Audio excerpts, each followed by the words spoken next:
bloom in spring. Tell me who gives the air that you breathe. Ooh. Everything that you need he will provide, so you may as well come on and give him a try. 'Cause he's awesome. Ooh, he's awesome. He's awesome. What would I do without him? Couldn't make a move without him. I don't wanna be without him. He's awesome. Greetings, people of God. Welcome back to ZMR Ministries.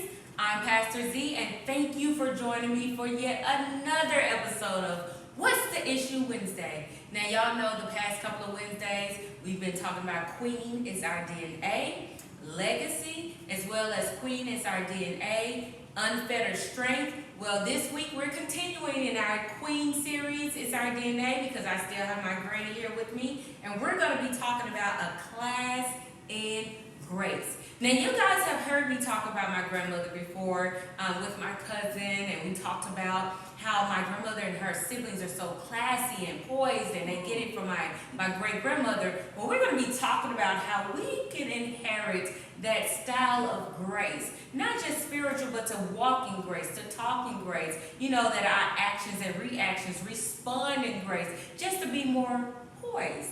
So again, please, you guys, help me welcome my beautiful grandmother, Mary Robinson. Thank you for coming back again.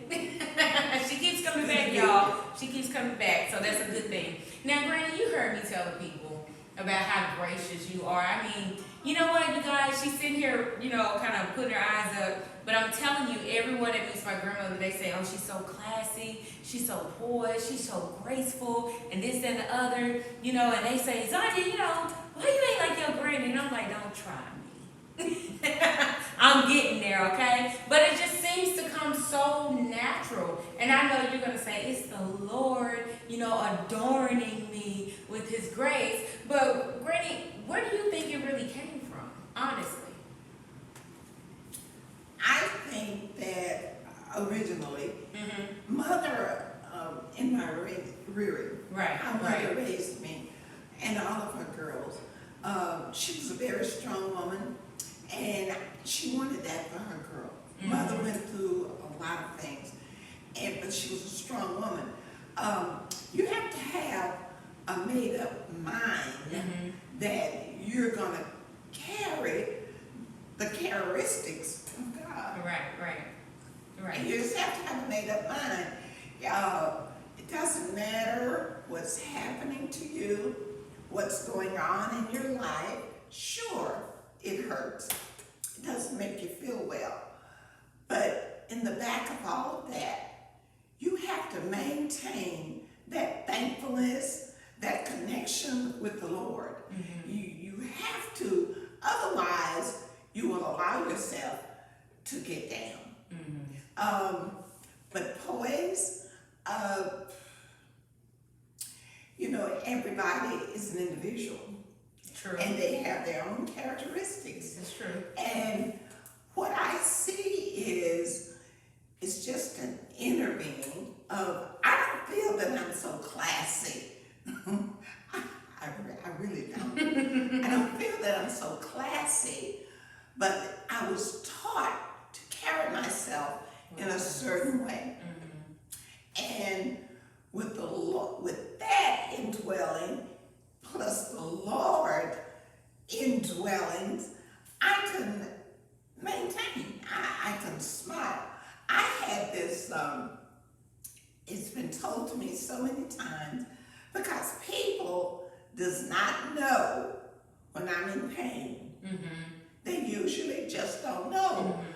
And it's not a hypocritical act within me, because I don't deny pain, and I'm very familiar with pain. But the way I handle it, oh my God, I stay before the Lord, and I'll say, God, there's no, in the Bible how it says when you're fasting, you wash your face, you brush your teeth, you comb your hair. You don't go around looking sad and like you're just to show that you're going through a sacrifice. Well, I feel I have trained myself that if you're going through, everybody's going to go through. But when you're going through, wash your face, That's good. brush your teeth, comb your hair, put on your, not the best clothing, but put on your best. And it will become part of you. It will just become a part of you. Not that you're being hypocritical, and it doesn't come overnight. But you can train yourself to accept whatever's happening. Does that make sense? That makes total sense. That makes You total can sense. train yourself to deal with adversities without it breaking you. That's good. That's really good. I love how she said, you have to put on the character of God. Yes. And when I think about the character of God, I think about the fruits of the Spirit.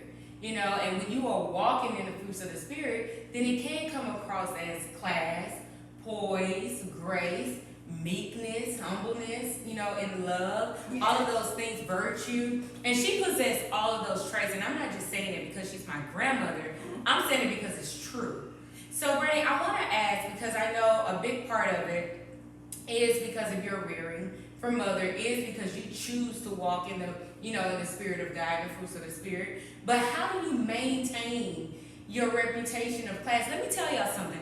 Everyone that runs into me and they say, I saw your grandmother at church, or I saw her in the grocery store, and she just carries herself like she's floating. Oh, she's so beautiful. Oh, she just, hi. And I'm just like, that's my granny. That's just how she is. How do you maintain that reputation? Because it is reputable, but I know that's just you. How do you maintain that?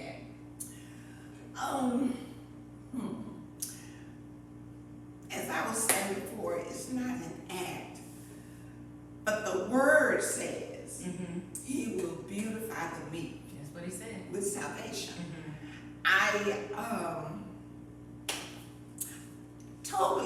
I'm just me. The makeup of Mary is just an inner thing, and it's not, I don't find it hard in any area.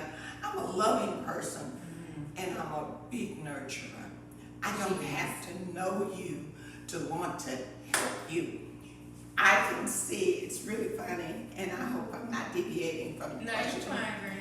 But when we go to the international conventions, I always travel. I have travel buddies. And we'll be walking, and I can see somebody that's struggling. Usually it's the age, because I'm aged, but I love older people. And my friends, they'll be way ahead, and they'll be talking to me, and they will discover, where is Mary? And they'll look back, and I'm helping somebody, a little mother or a father, to pick something up that they've dropped, or to get straight in their wheelchair, or even push them in the wheelchairs. And I have this name, they'll say, come on, helper, come on, we gotta go get our seats, come on. But they have learned just to deal with me, when you say maintain, I just have the love of God in my heart, and this is for everybody. And I really don't take credit for it. I feel really not comfortable for somebody to say my poise, and because it's just an inner being, and I know I didn't put it there. It's the Lord. God has placed something in my heart that I have been scorned for, talked about for, but it's okay. It's me. And I have to do what me needs to do. That's good. She said she's been scorned for it, talked about for it. Yeah. I'm included, not talking about my granny, but I would just get upset sometimes because she walks in such a grace And that even includes when she's been talked about or been done wrong, and she retaliates in a way that's just so godly. And I remember, I don't know if you remember this, in my 20s, I was upset. You know, we all know I deal with temper issues sometimes. And I was popping off, and Granny said, you don't have to do that. And I was like, they made me angry, I was mad. And she was like, you don't have to respond that way. And I just felt like she wasn't understanding, you know, as if she's never been upset. But, you know, just her natural, initial, I should say, response is in such a classy way. You know, there are some people who know my granny personally, and she has a way of going off on you, right? You know, Nice. she does it in such a way where you're just like, are you going off on me right now? Because she would, that gather spirit I talk about, she would gather you all the way together without raising her voice, without, I mean, she has a way of kind of zooming in. Y'all film people know what I'm talking about, how you kind of zoom in with the lens. She kind of zooms in right here in your face, right? And she would just get that finger, and she would, those eyebrows would get to going, and you know she mean business. It's like, hey, whatever, whoever you are, you may want to back up, you know, shut it down. But Granny, there are those out here who are watching, and they say, you know what, I didn't have that rearing. You know, I grew up in a house where we were all yelling, cursing, screaming, popping off, and doing all of those things that you would consider less ladylike, less classy, less poised. You know, there's no traces of grace in that. I have been found guilty, and trust me, she gets me right every time. But what would you say to those who are saying, you know what, I desire to walk in the fruits of the Spirit. I desire, you know, to be more classy. I desire to stop all this extraness, you know, in times of conflict. Or I want my reputation to be, when people think about me or say my name, whatever your name is, that they say, oh, they're so classy. They won't believe the worst things about me up front. Well, the way I some retaliation. Retaliation can be a positive thing or negative. Mm-hmm. If it's a positive thing, and when a person is coming against you, or when they're saying something to you, if you find that to be true, you accept it.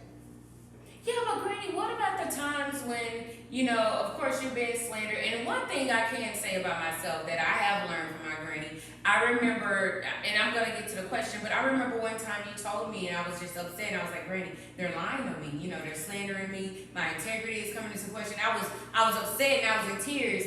And you said, as long as the Lord knows the truth. Yes. And you know the truth. It doesn't matter who's lying. And that's what I'm saying. If they retaliate and it's not true, you don't have to defend that. Mm-hmm. If they retaliate against you and you feel like it's retaliation, but you know that, you know, I did that. Mm-hmm. You take that and you build yourself. Mm-hmm. You don't have to go back and forth with them retaliating. You don't have to do that. You take that and you build yourself on that. Mm-hmm. You take it and you say, okay, I'm going to pray and I'm going to ask God to help me with that. Right. Now, you know, some of us are just love to argue. They just love to debate. But sometimes just to close your mouth is the best thing you can do.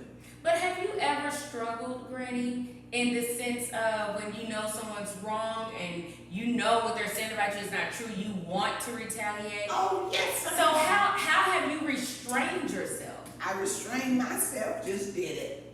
I just simply did it. But Granny, like somebody out there they're not strong enough to just do that. I know.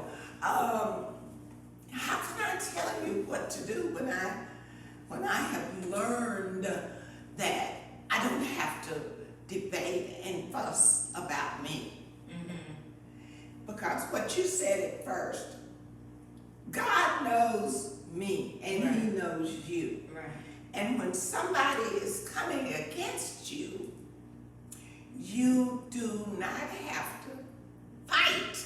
or retaliate. You just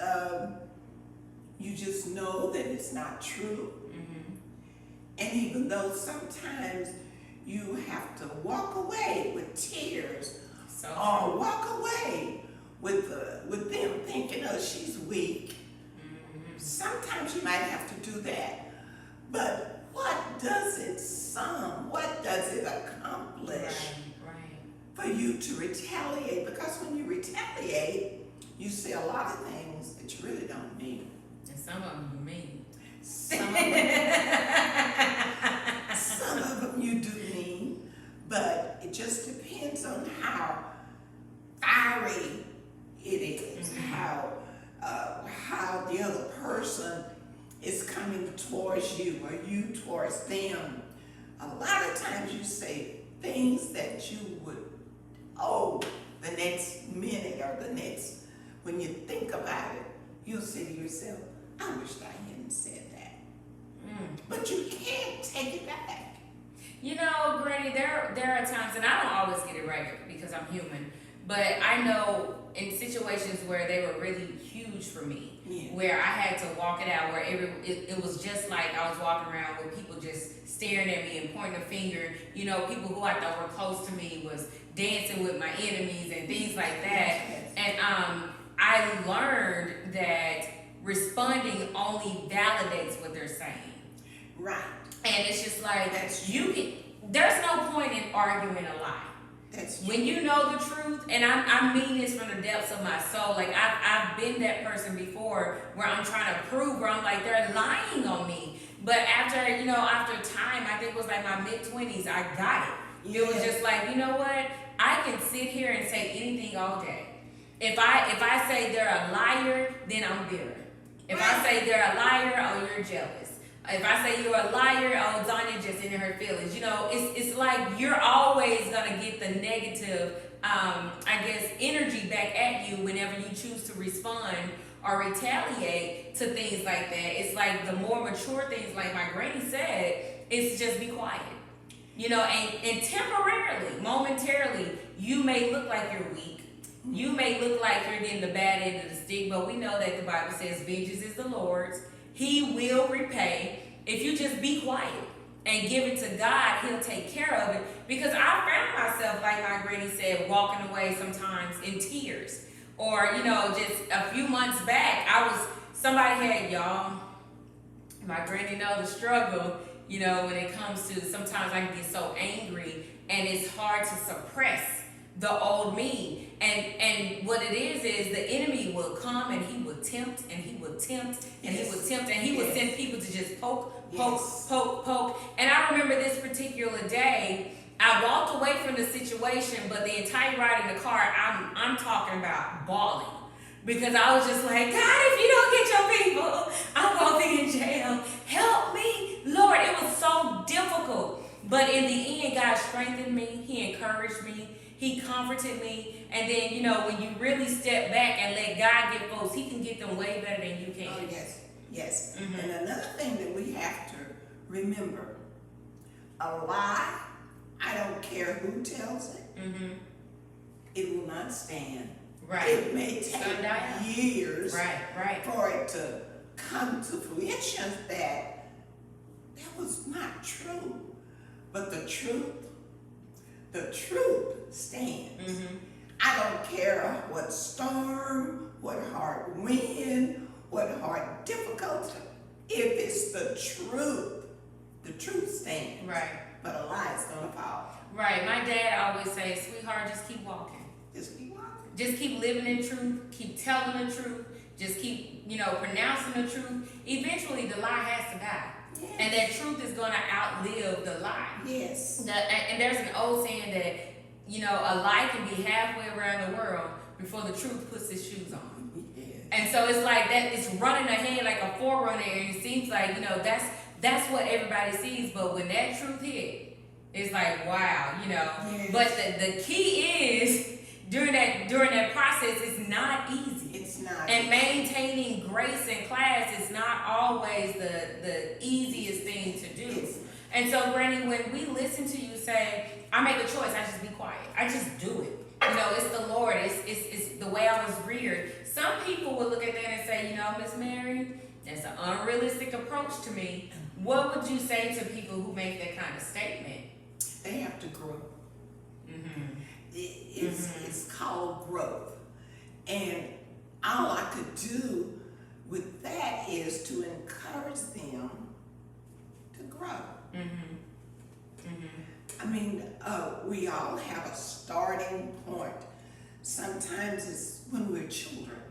But if you didn't get that growth in your childhood, your adolescence, your young adult, and you're 30 years old, you can still grow. Mm-hmm. You can grow into it.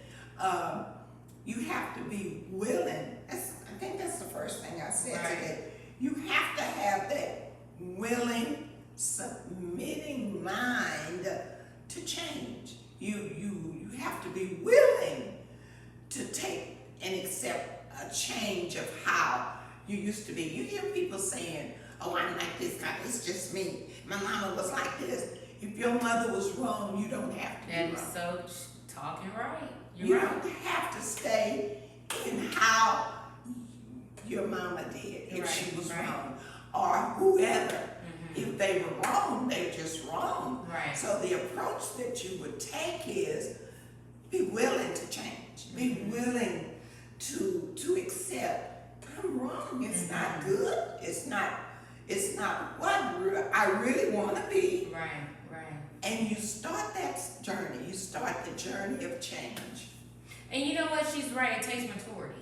Yes. You know, you see a lot of people who have grown, who were fighters or cussers, or, you know, they were the pop-off queen or whatever you want to call them. That was the man that would always fight. And then you run into him years later and you get into altercations and you see them just walk away and you're like, yes. You know, and that's what God's grace looks like. Yes. And so now that we're shifting to God's grace, you know, because we've talked about how she walks in grace just as a person, you know, in her reputation, in her character.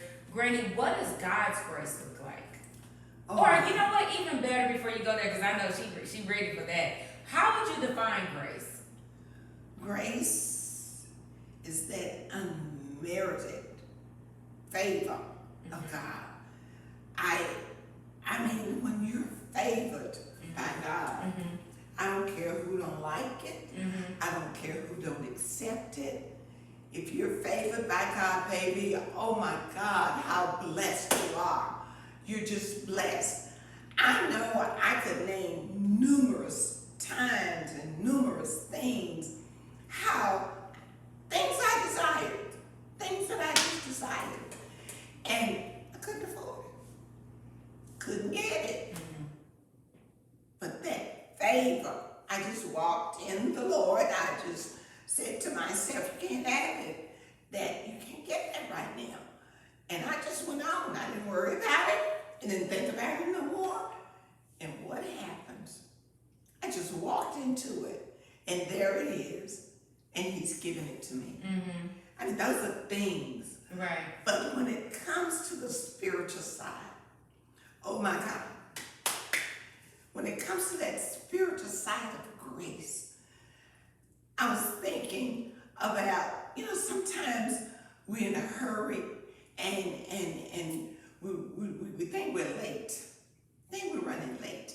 And you're in a hurry. You're just in a hurry. I gotta get there. I was supposed to meet my friend for lunch. I gotta get there. And you were delayed. And when you finally got yourself to almost, you left, you get almost to the place, and there's a bad accident. Grace of God. Grace of God. Right. It's so many times, I mean, you know, I take the little things. I've been in stores and I would see somebody, we're just walking with our baskets and in the grocery store, and there's just a little puddle of water just ahead.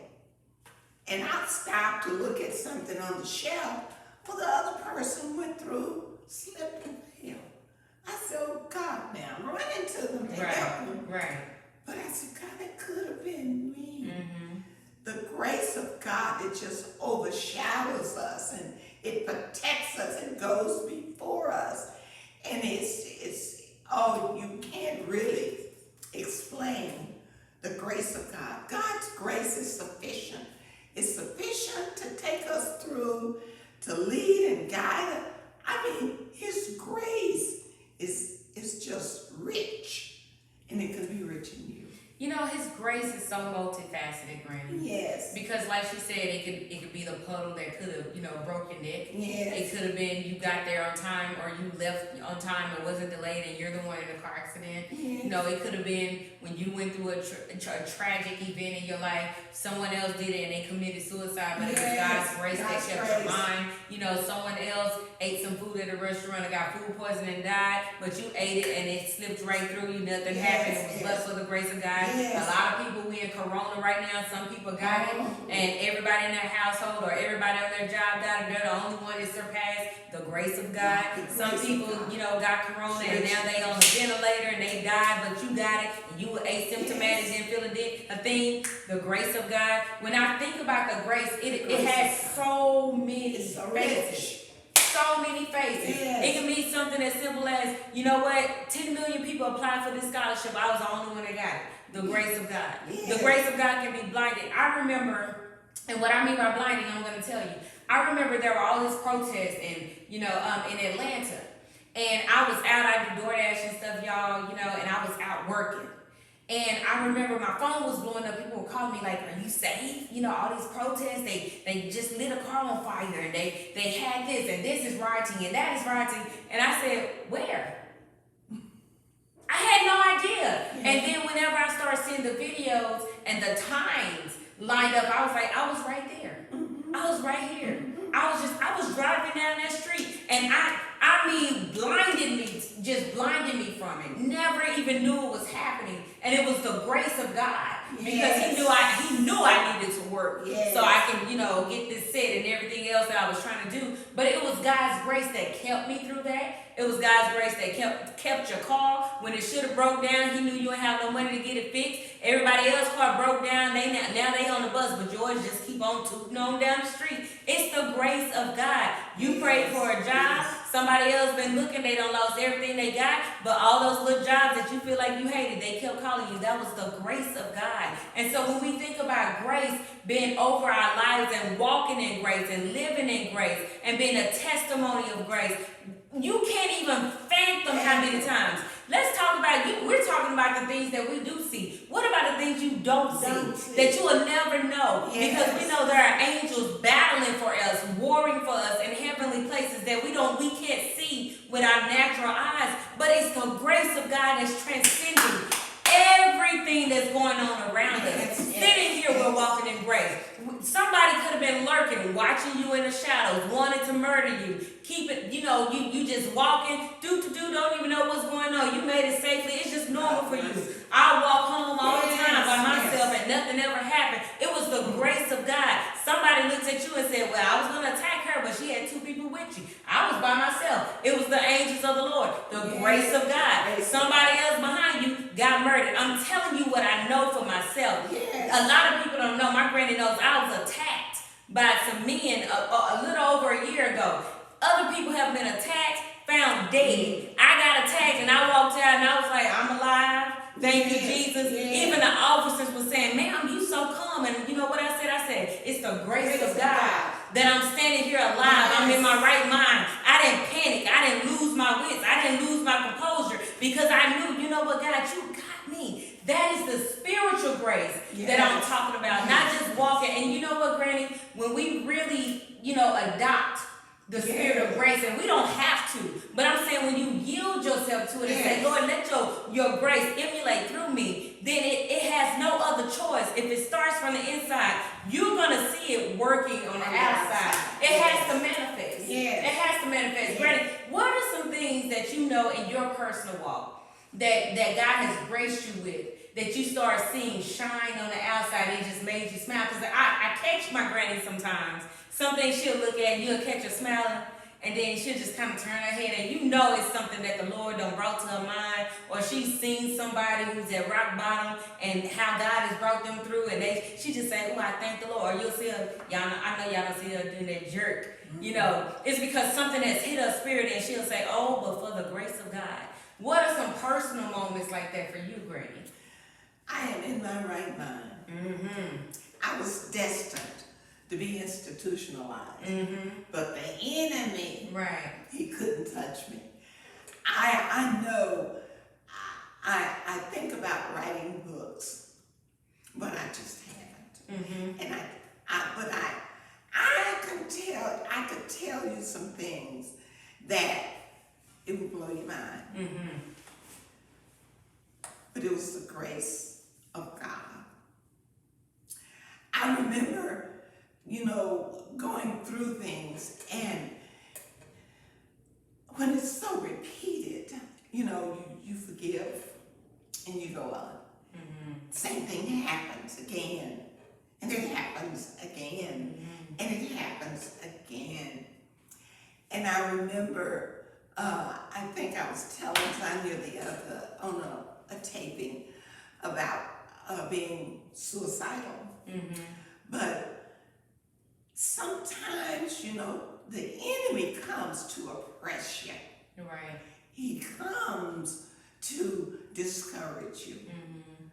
But if I tell you that if you stay in touch, I'm talking use that relationship that you have with God. You got to know him. You got to know him. You have to know God, and you have to believe his word.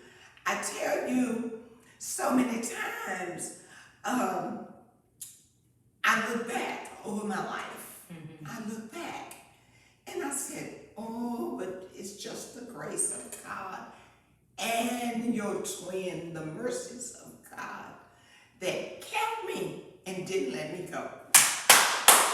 He did not let me go. And it was because he knew that I had made up my mind that I was going to take a walk with him. And it was the enemy's job to try to destroy my walk with the Lord.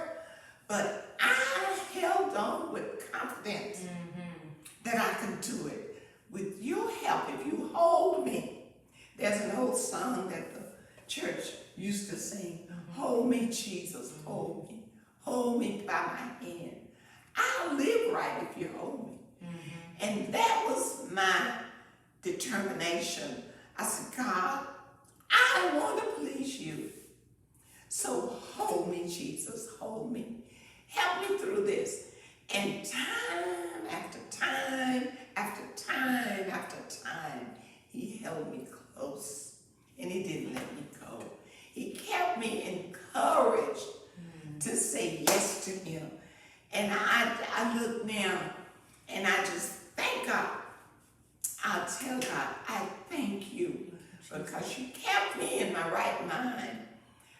I told a friend, I was talking to this young lady, and I don't care whether you go through the same things that I had to go through. Whatever you're going through and whatever's affecting you, you may say, oh, honey, I could take that. And it doesn't seem as huge of a thing that you had to go through. But if you're struggling in whatever you're going through, it's a struggle. But you have to grab hold to trust. Let your hope be in the Lord. And you have to just commit yourself to what his word is. And remember that, lo, he said it. I'm with you. Always. And even to the ends of the earth. And going to the ends, there's going to be rocks. And there's going to be hills. And there's going to be mud where you think you're stuck. But you can make it. You can make it. You can overcome. And when you sometimes you share And that's one thing that we have an issue with sometimes is sharing that. Oh, I've been weak. I've had struggles. I had to go through this, that, and the other. Well, when I share mine, usually I get the reply of, oh, honey, I couldn't be you. Would have been dead. Right. They would have been dead. Right. I would have been in jail. I said, no. Didn't want to ruin my life. Didn't want to ruin theirs. I just needed God to see me through and take me through.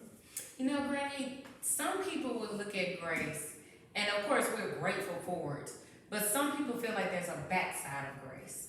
And what I mean by a backside of grace is there are some people who don't know that grace is operating in their lives, but they feel as though things never go my way. I didn't get that job. I didn't get the promotion. I couldn't get that car. I don't have the money for this. I wanted to go to that school, but this happened. And I wanted to be able to do that, but this happened. And they don't see what's ahead. Right. That God allowed that delay, like you were talking about earlier, about the wreck. He allowed you to be delayed, even though you're frustrated. You're like, I can't never get anywhere on time. I missed that interview, and I was supposed to get that job. This other person had the position, but God knew that position was going to take you away from Him. Take you away from your family. He knew it would be detrimental to you. He didn't let you win the lottery because you would have got on drugs and killed your whole family and went crazy, been in jail. It's things like that some people don't understand how grace operates, and they'll say, well, if that's the case, I get the backside of grace because grace doesn't work for me. What would you say to them? Grace is working for you. Right. There's no way that grace is not working. You may not identify it as grace, but every day that you wake up and you go about your daily activities, grace is walking with you. Right. Grace and mercy. Right. If it wasn't for His grace and His mercy, you would be consumed. You wouldn't be able to make it. And the thing that you have to learn to do is be able to identify that God is with me. God, you've been with me all day long. I may be disappointed that they didn't hire me. I may be disappointed that I applied for this apartment or this, and I didn't get it. I may be disappointed that my car broke down and I had to ride the bus. But His grace and His mercy was still with you. You didn't get the job. You didn't get the apartment. Just stand back and say, it wasn't for me. That's not what He wanted me to have. Right. But I guarantee you, if it's delayed, it don't mean denied. And when He does answer your prayers, it'll be better. Now, Brenda, let's talk about operating in grace. Because I tell people all the time, there's a season for everything. Yes. And I'm like, every once in a while a portal will open and it's the season to operate in the grace. Or you may say, God, I'm trying to do what I was supposed to do 15 years ago, but it's not working like it was 15 years ago. And it's because in that season you were graced to do it. And so can you just touch on that for those who don't understand the different seasons of grace that they may go through? It is timing. Sometimes we feel that we're ready. Take a young person. They feel that they turn 20, 21, out of college. They feel like they are unsuccessful if they're not out on their own, and they got their just accomplishing. But sometimes it's the timing. It is in God's timing. We don't know. We don't know when God's timing is. You just have to stay focused. You have to do what you need to do in that timing, and just expect God to come through for you. He's going to give you the job that you need to have. Perhaps if you got the job that you desire right now, the job would close and then you wouldn't have it for long. But he has a place where you get hired and you'll be able to retire from there, or you can, you can start here and be elevated in positions. It's timing, and sometimes we can't have our own way. We have to sometimes we need to struggle a little. Right. It will make you appreciate after you go through things. It'll make you appreciate when you get to the level of where you're trying to go. You can look back and I appreciate they had me just sacking the groceries. And then I was so good with that they offered me a cashier's job. And I was good with that. Now I'm the supervisor. Right. It's stages. Sometimes always growth comes in stages. I don't limit you to a grocery store. I just use that as an example. But you just never know. You can have in your mind where you want your desires of what you want to do and the things that you want to accomplish. But you have to grow to be able to maintain after you get there. Right. You have to learn more so that you can do more when you get there. And you know what? I'm glad she brought up levels and stages, because that was actually my next question. No, that's good because I was like, yes, Granny, flow. But I love that she gave the analogy of starting out sacking groceries and then becoming a cashier, then a supervisor, because those different levels teach you different tools. Yes. And so you take those tools to the next level so it won't overwhelm you. Yes. And you can utilize those things and walk in that grace, and you're able to withstand and maintain that level of grace because you got some padding. You got some experience. You learn some things along the way instead of it just being given to you up front and you lose it. So, Brandon, when we talk about levels of grace, and this is actually my last question, when we consider levels of grace and class, like we were talking about in the beginning, and then levels of grace in the spirit, to those who feel like I'm at the bottom and I've gone through a whole lot, why does it still seem like I'm short on grace? Why does it seem like I'm still not quite in the class of grace that you are, Miss Mary? Granny, encourage them. How do they get there? You already have grace. It depends on your commitment. Now, God is merciful and He's gracious to us all. But it's just like a parent.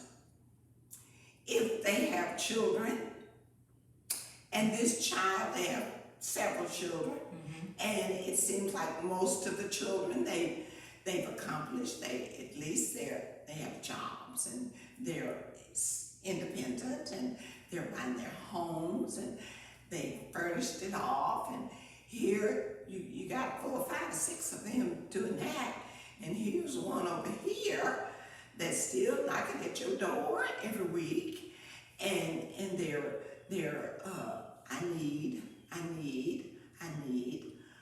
can you help me? And you do the best you can.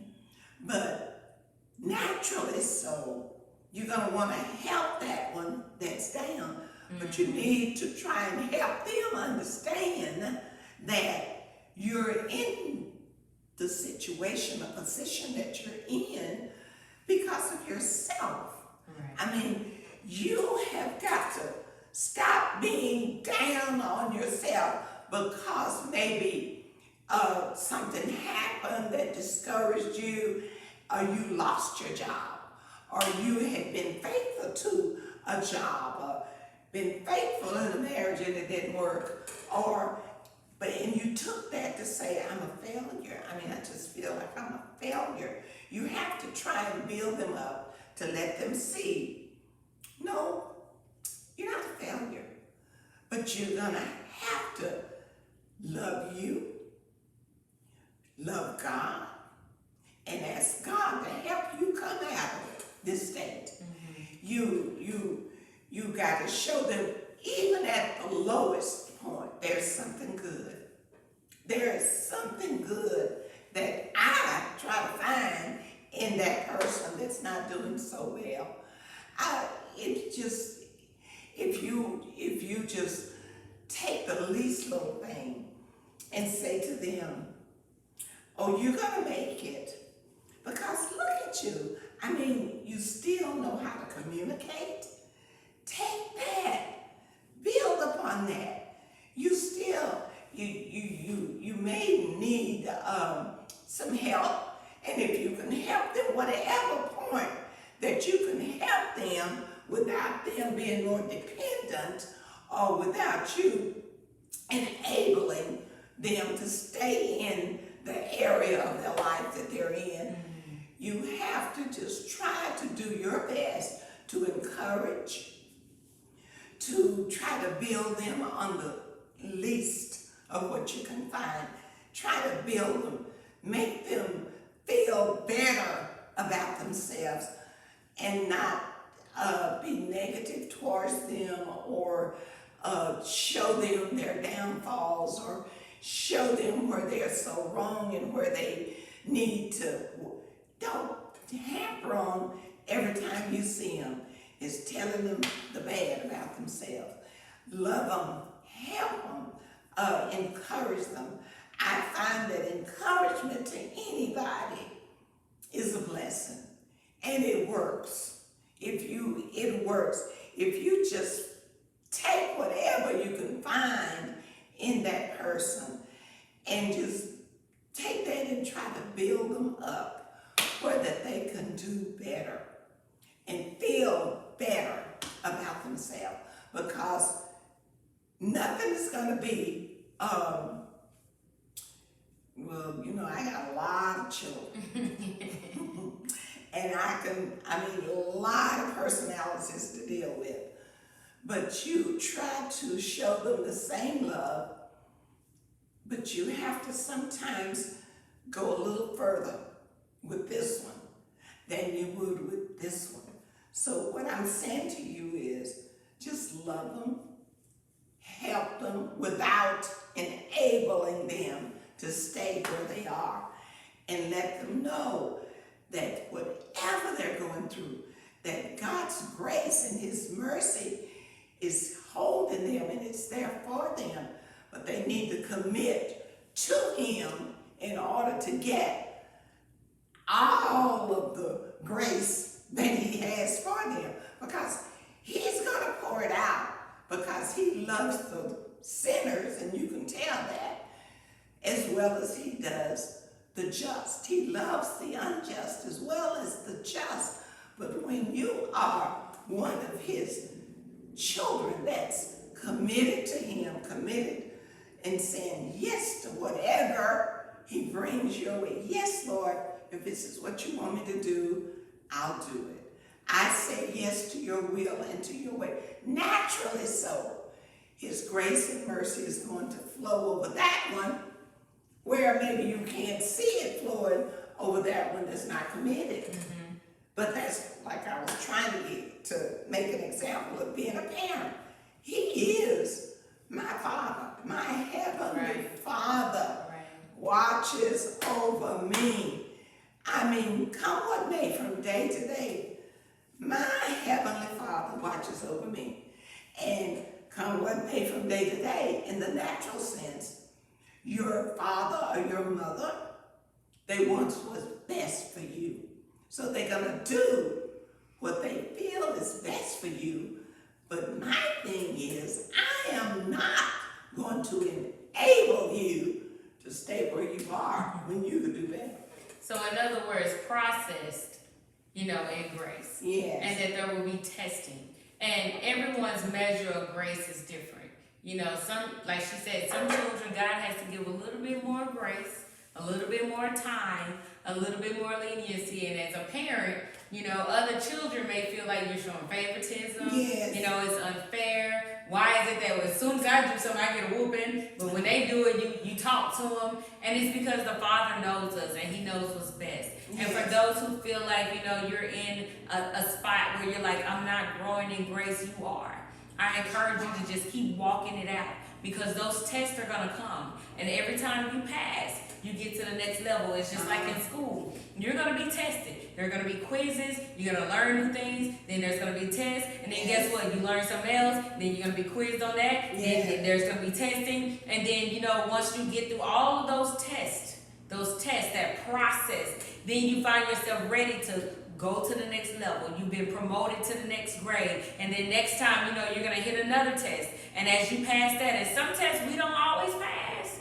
No. And guess what we get to get? A repeat, a retake, a retest. And God is patient and He's gracious enough to say, you know what? I'm going to allow you to go back through that. I'm going to give you another chance to get it right. And when you get it right, then you get on the next level, it's more testing. So with grace, it's not a one-time thing. No. You're constantly walking it out. And God's grace is still yet pouring on your life, even when you get it wrong. He's right there to say, hey, I'm gracious enough to forgive you. I'm gracious enough. I'm going to forget about it. Yes. He throws it into the sea of forgiveness and say, hey, let's start over. Let's start over. We're going to give you a blank slate. Yes. And to some people, it may seem unfair, because to some folks, it seems like God shows favoritism. And it's not that He does. It's just that He understands that, you may need a little bit more time.